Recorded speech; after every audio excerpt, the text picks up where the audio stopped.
찬양하고 예배하는 삶, 복음을 전할 수 있는 축복이 당연한 건 아니라 은혜였어. 모든 것이 은혜,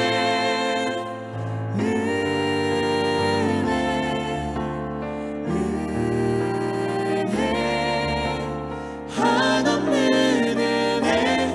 내 삶에 당연한 건 하나도 없었던 것을 모든 것이 은혜였어. 모든 것이 은혜,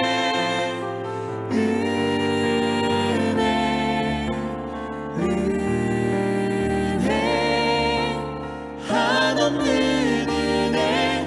내 삶에 당연한 건 하나도 없었던 것을 모든 것이 은혜.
신실하게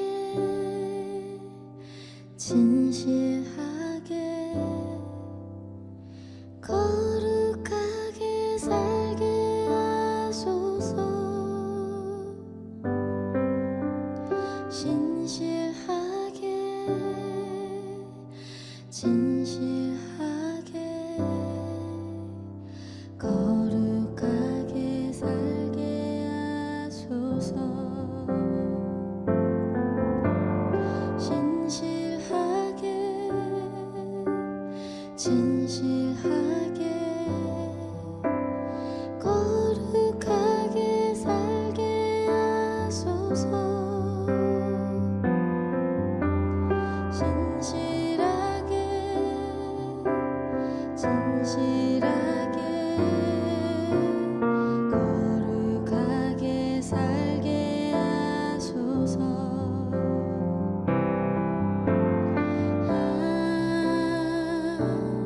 하나님 나의 마음 만져주소서.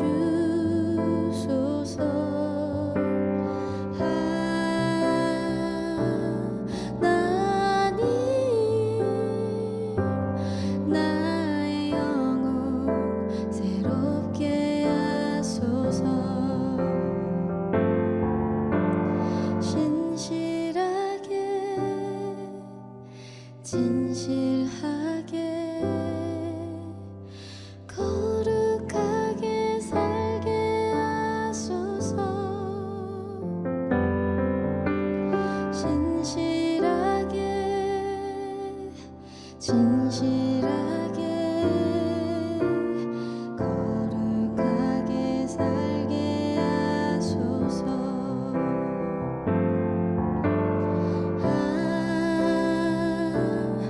하나님 나의 마음 만져주소서.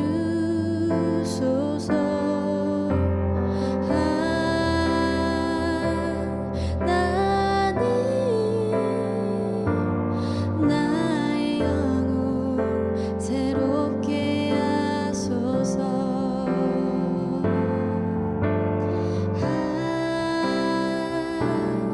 하나님 나의 마음 만져주소서.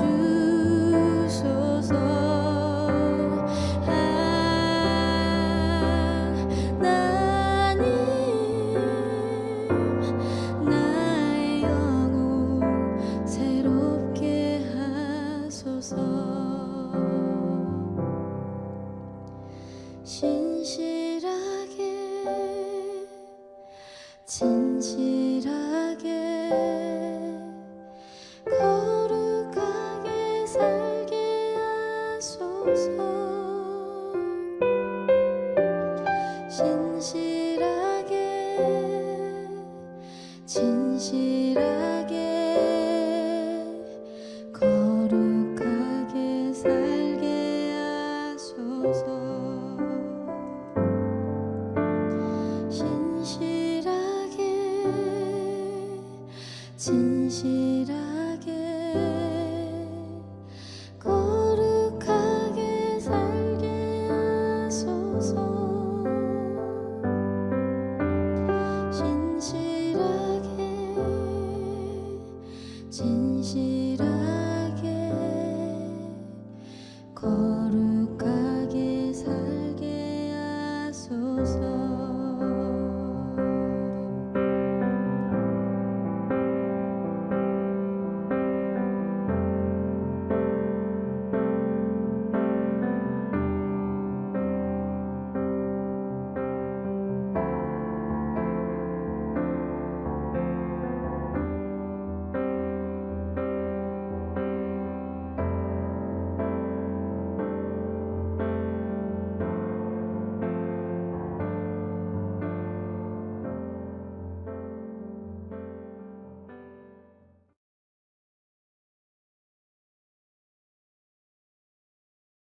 할렐루야. 우리 지금부터 2023년 2월 14일 화요일 말씀으로 여는 새벽 함께 합시다. 우리 다 같이 기도합니다.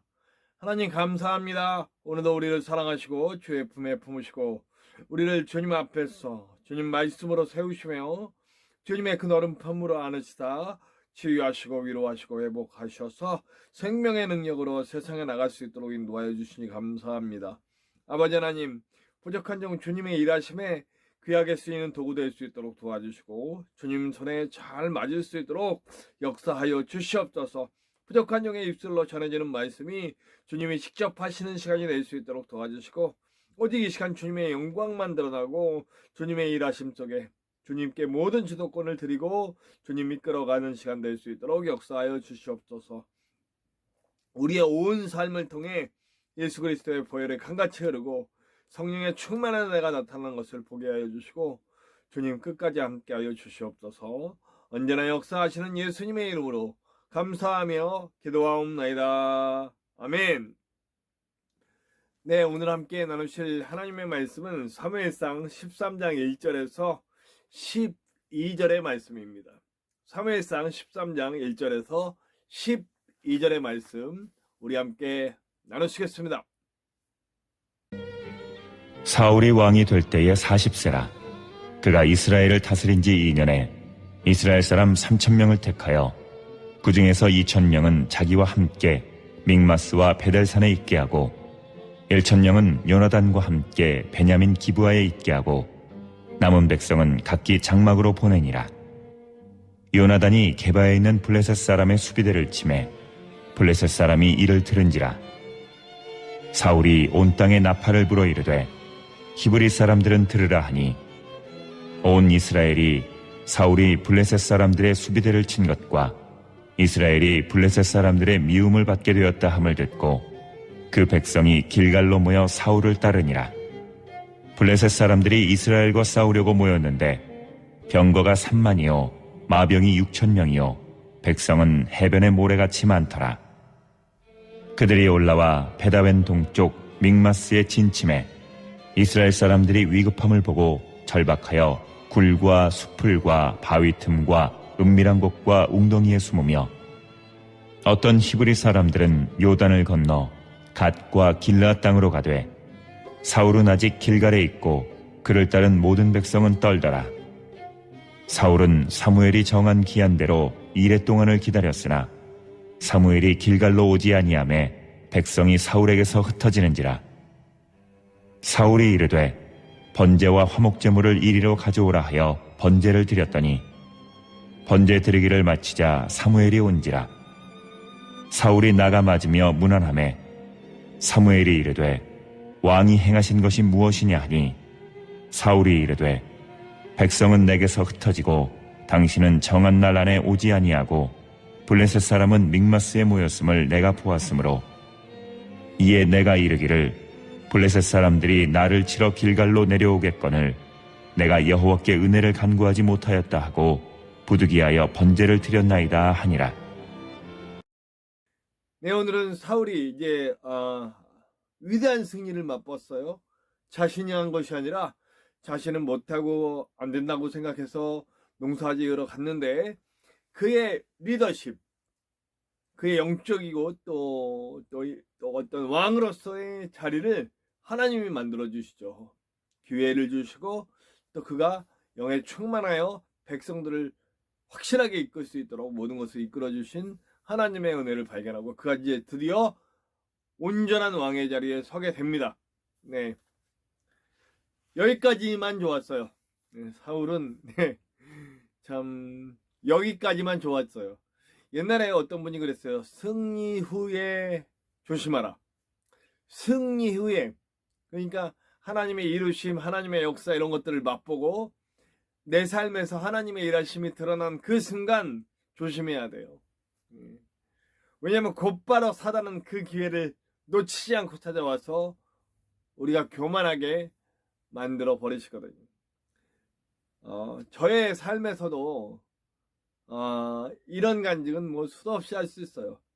저는 사실은 20대, 30대 초반까지, 30대 초중반까지 집회를 다니면서 많은 박수를 받았거든요. 아, 잘한다, 잘한다. 정말 잘한다. 막 이런 얘기를 수도 없이 들었으니까. 근데 그게 그 집회 가운데 역사가 일어나고 막 아이들이 변화를 받고 막 기도에 뜨거운 은혜가 있고 막 이런 집회 가운데 역사들을 초반 몇 번은 뭣도 모르고 했는데 하나님이 역사하시니까 와, 하나님의 은혜를 돌렸죠. 근데 이제 이게 반복된 역사가 똑같이 일어나는 걸 보면서 나도 모르게 이게 내가 하는 것처럼 돼버리더라고요. 그래서 그 집회 가운데 일어난 역사가 내가 했으니까 됐지 뭐 이런 생각을 아니다 하면서도 하나님의 영광이다 하면서 내가 암암리에 나도 모르게 그런 마음이 자리잡고 있었어요. 하나님은 그 부분을 완전히 무너뜨리셔야 했고 아무것도 알 수 없는 존재임을 알게 하셔야 됐기 때문에 저를 이렇게 조곤조곤, 제가 자주 쓰는 표현을, 저를 조곤조곤 내리치시는 그런 은혜를 제가 맛봤죠. 네. 그래도 감사하게도 저는 그런 주신 기회를 놓치지 않은 것 같다, 이런 생각이 들어요. 제가 사람들 눈에 성공한 목회자다 이런 게 아니지만 그냥 하나님의 뜻을 따라가길 원하는 그런 목회자가 됐다라는 것. 하나님의 원하심에 집중하는 목회자, 그리고 가정의 소중함을 알고 한 사람의 소중함을 아는 목회자가 됐다라는 것은 감사한 일이죠. 그리고 일을 하면서 또 성도들의 고통과 아픔을 실제적으로 함께 공감할 수 있는 목회자가 됐다는 것도 감사한 일이고요. 네. 근데 우리가 너무나 잘 알지만 사울은 그 기회들을 잡지 못하고 끝내 무너져 버리는 왕이 됐어요. 그 시작은 어디냐? 바로 우리 10장, 13장부터 시작하게 됩니다. 예. 블레셋과 또 진치게 돼요. 처음엔 잘했어요. 잘 나눴어요. 병력을 잘 나누죠. 요나단에게 나누고 또 각자 지파별로 나누고 또 사울 쪽으로 나누고, 그러니까 병력이 한 곳에 모이지 않고 각 영역에, 아마 여기에는 여러 가지 이유가 있겠죠. 각 지파별로 또 수비해야 할 곳이 있고, 요나단이 이제 다음 왕위를 맡아서 하기 위해서 또 많은 부분 또 역할을 해야 하고, 또 자기 스스로, 사울 스스로도 싸움에 승리해 나갔기 때문에 하나님의 놀라운 역사로 이 민족을 통합하고 적군들을 때려부술 수 있는 그런 어떤 왕의 역할과 왕의 카리스마와 이런 것들을 하나님의 일하시는 것을 느꼈고 알았기 때문에 이걸 더 공고히 하고 더 확실하게 할 필요가 있었어요. 그래서 사실은 굉장히 잘했어요. 굉장히 잘해서 이제 이렇게 아까 말한 대로 대로 나누고 막 이렇게 함께 모이고 하는 일들이 블레셋과의 전쟁을 앞두고 이렇게 하잖아요. 그때 백성들이 따르니라 이렇게 표현해요. 그 백성이 길갈에 모여 사울을 따르니라. 이제 누구도 사울의 왕권을 의심하지 않아요. 사울은 이제 진짜 왕이 됐고 이제 백성들이 그를 따르는 모습까지 보여요. 자, 근데 이 일을 누가 하셨냐? 이걸 확실히 했어야 돼요. 이 일은 하나님이 하셨다. 누가 뭐래도 하나님이 하셨다. 이건 우리 누차 얘기해도 할 수 없는 사람, 못하는 사람, 스스로 작은 지파에 이름도 없는 집안 사람이다라고 하는 것이 항상 마음에 있었고, 그리고 왕으로 세워진 다음에도 반대하는 사람이 있으니까 농사지으러 내려갔고, 그런 사람 끌어내서 전쟁에 승리하기 위해서 민족을 통합하기 위해서 이 모든 일은 하나님이 하신 거라는 것을 알 수 있고 자기도 알 수 있어요. 오늘도 그런 하나님을 의지하려는 모습이 없는 건 아니에요. 그런데 점차적으로 하나님을 의지하는 모습보다는 상황과 문제에 좀 더 시선이 가고, 그리고 자기가 뭔가를 해보려는 그런 마음들이 막 쳐들어오기 시작합니다. 예, 이게 이제 가장 큰 문제예요. 시작은 약간의 삐끗한 부분이 생겨요. 이제 자기 자신도 하나님을 의지하고 하나님께 이 전쟁을 맡겨드리고 나가야 된다는 생각이 있는 거예요. 그러니까 빨리 제사를 드려야 돼요. 사실은 지금 이렇게 사람들이 모여서 딱 이렇게 전열이 가다듬어지고, 그리고 이렇게 싸우려는 의지가 강할 때 빡 쳐들어가야 지금 전쟁을 해야 승리한다 이렇게 생각하고 있어요. 근데 사무엘이 안 오네요. 아마 하나님의 시험이실 것 같다라는 생각이 들어요. 하나님이 일부러 사무엘이 가는 걸 살짝 막으시고 좀 늦게 갈 수 있도록 이렇게 어떤 사정이 있는지 모르지만 하나님이 사정을 일으켜서 사무엘이 늦게 가도록 살짝 손잡고 잠깐 가지마, 잠깐 여기 있어보자 하고 이렇게 잡으신 것 같아요. 일주일만 기다리라 그랬어요. 일주일 안에 오겠다. 일주일 안에 와서 하나님께 예배하고 그리고 전쟁이다 뭐 이렇게 됐겠죠. 근데 일주일이 지나도 근데 그 동안에 이제 문제가 생기는 거예요. 백성들이 요동하죠. 저쪽에 막 블레셋의 그런 어떤 기운이 막 보이기 시작하니까 백성들이 막 요동하고 몇 명은 도망가고 막 그러는 거예요. 사실 이때는요, 만약에 인간적인 리더라면 그냥 바로 전쟁했어야 되는 게 맞죠. 세상적인 전략대로 하자면. 그러나 계속해서 하나님은 이 민족에게 너희들의 왕을 세워달라고 했지만 진정한 왕은 누구냐 라는 걸 항상 인식시키려고 하시는 하나님의 마음이 있어요.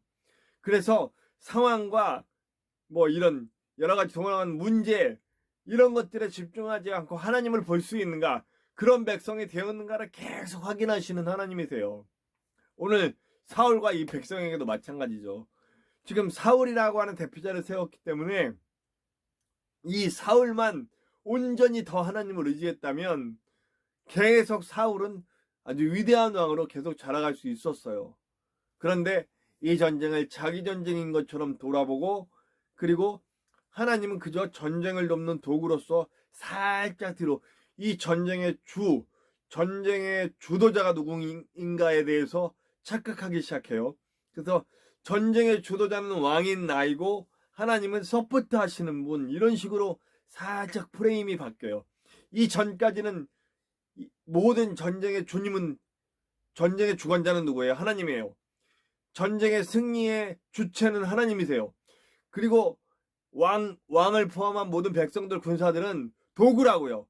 이 전쟁의 주체는 하나님이시고 도구인데, 오늘 이 13장서부터 약간 미묘하게 전쟁의 주체는 사울과 군사들이 되고, 그리고 하나님을 서포트하는 자로 이 제사를 통해 하나님이 내가 싸우는 싸움을 도우시는 분으로 살짝 뒤로 밀어버려요.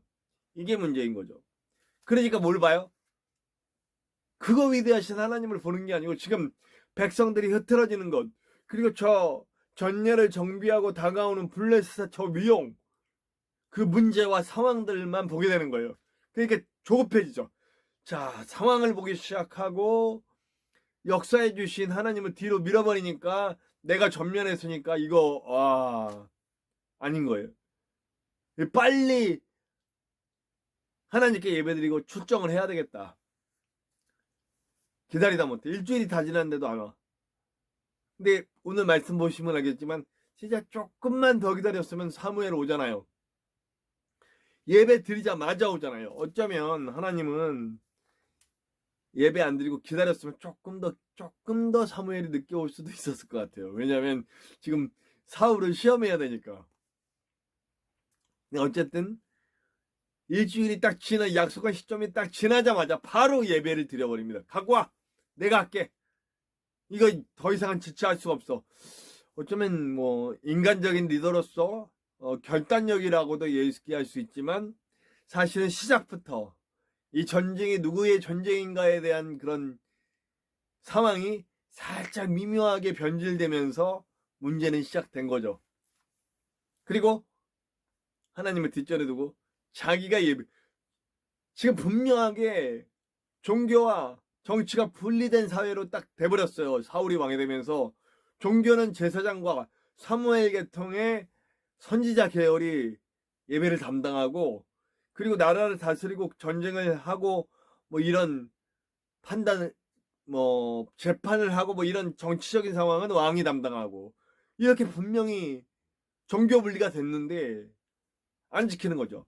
자기가 그 자리까지 넘어서서 그 영역을 차지하고 싶은 욕심, 그리고 이제는 이 전쟁의 주관자가 하나님이 아니신 내가 돼서 하나님은 그저 우리 전쟁의 주관자인 나를 돕는 어떤 램프의 요정 뭐 이런 걸로 바꿔버리려고 하는 그런 인간의 심리. 완벽하게 그런 것은 아니지만 여기 이 13장서부터 그 미묘한 변화가 있다는 거예요.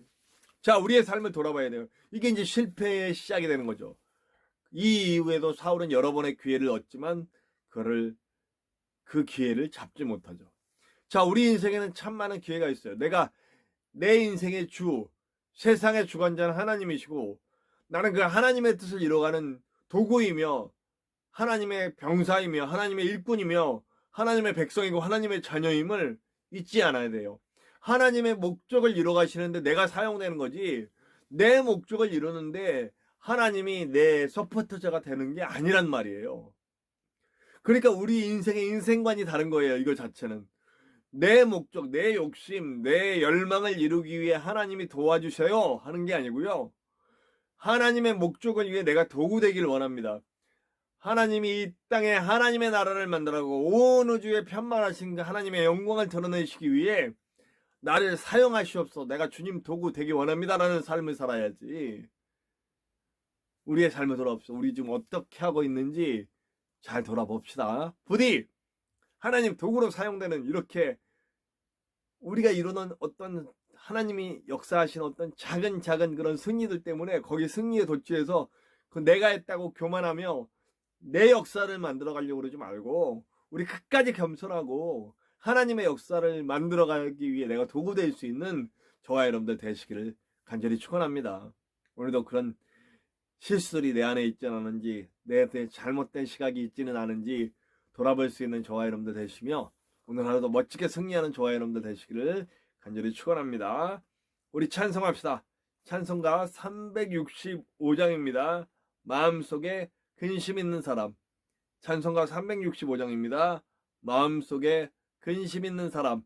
함께 찬송합시다.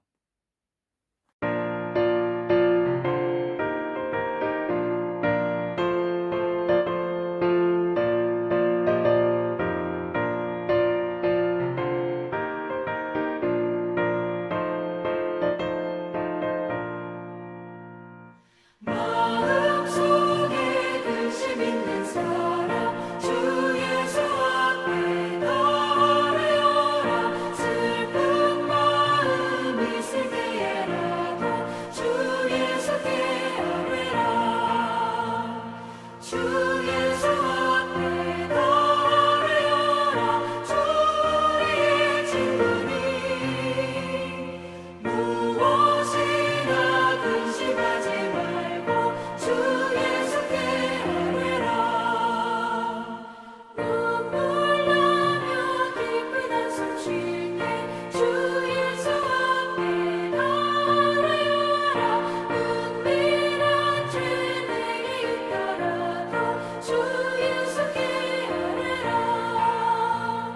주 예수 앞에 나아가라. 주 우리의 친구니 무엇이나 근심하지 말고 주 예수께 아뢰라. 괴로움과 두려움 있을 때 주 예수 앞에 나아가라. 내일을 염려하지 말고 주 예수께 아뢰라. 주 예수 앞에 나아가라. 주 우리의 친구니 무엇이나 근심하지 말고 주 예수께 아뢰라. 죽음 앞에 겁을 내는 자여 주 예수 앞에 나아가라. 하늘나라 바라보는 자여 주 예수께 아뢰라. 주 예수 앞에 나아가라. 주 우리의 친구니 무엇이나 근심하지 말고 주 예수께 아뢰라.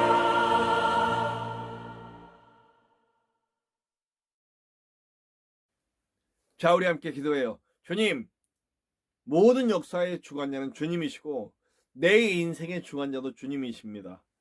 나는 내 역사를 이루기 위해 하나님을 도구 삼는 어리석음을 범치 않게 도와주시고 하나님의 역사를 이루기 위해 내가 도구되는 그런 아름다운 하나님의 군사로서 살 수 있도록 도와주시옵소서. 교만하지 않도록 도와주시옵소서. 함께 기도합시다. 우리는 하나님의 군사로, 하나님의 용사로 주변의 많은 이들을 위해 우리는 살리고 세우고 치유하는 자들이 되어야 됩니다. 그래서 우리 주변에도 아파하고 슬퍼하는 사람들이 누가 있는지 그들의 눈물을 닦아주고 그들을 안아주고 감싸주고 세워주고 그들이 하나님을 알게 할 수 있도록 하는 역할을 우리가 해야 합니다. 이태원에서 많은 가족을 잃고 아파하는 그 가족들이 있어요. 우리 그들을 위해 기도해야 하고 그들을 안아줘야 하고 감싸줘야 합니다. 그들이 예수님의 사랑을 알 수 있도록 할 수 있는 작은 도구들이 되시기를 간절히 축원하고요.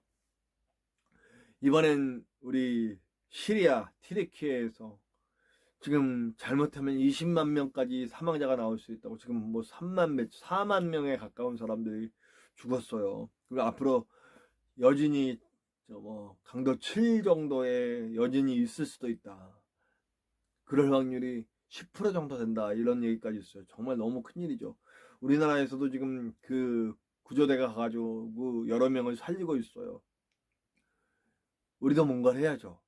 우리도 그들을 위해 기도하고 또 그들의 아픔에 도움될 수 있는 일들을 도울 수 있는 일을 우리가 해야죠. 기독교인들이 엉뚱하게 하나님의 심판이다 이런 말은 하나님의 심판이어도 지금 그런 말을 그런 SNS 이런데 올리면 안 돼요. 그런 생각이 드시더라도 저도 아이고 하나님의 심판이신가 뭐 이런 생각이 안 들었겠어요. 들었죠.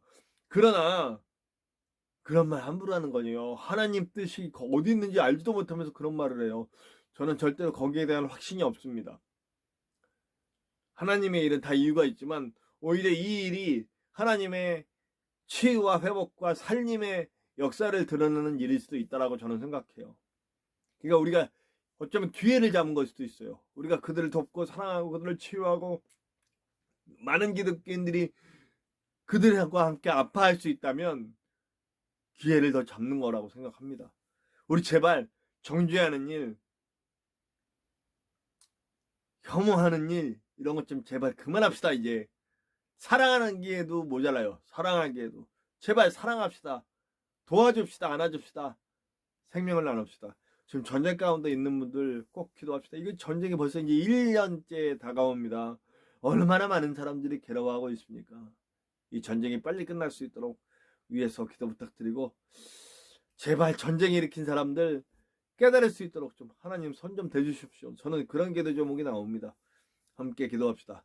우리 복음을 들고 목숨을 걸고 복음 전하시는 아름다운 선교사님들과 북한과 그 외 여러 곳에서 핍박 가운데도 주님 붙들고 있는 아름다운 성도님들을 위해서 기도해 주시길 바라고요. 이 땅에 복음을 잃고 헤매고 무너져가는 교회들이 다시 복음으로 돌아와서 세워질 수 있도록 기도해 주시고요. 그리고 부족한 종의 사역을 위해서 기도해 주시기 바랍니다. 저와 여러분들의 기도 제목 속에도 하나님의 그 놀라운 은혜가 나타날 것을 믿습니다. 우리 함께 주기도문 하시고 다 같이 기도합시다. 주기도문 합니다. 하늘에 계신 우리 아버지, 아버지의 이름을 거룩하게 하시며 아버지의 나라가 오게 하시며 아버지의 뜻이 하늘에서와 같이 땅에서도 이루어지게 하소서.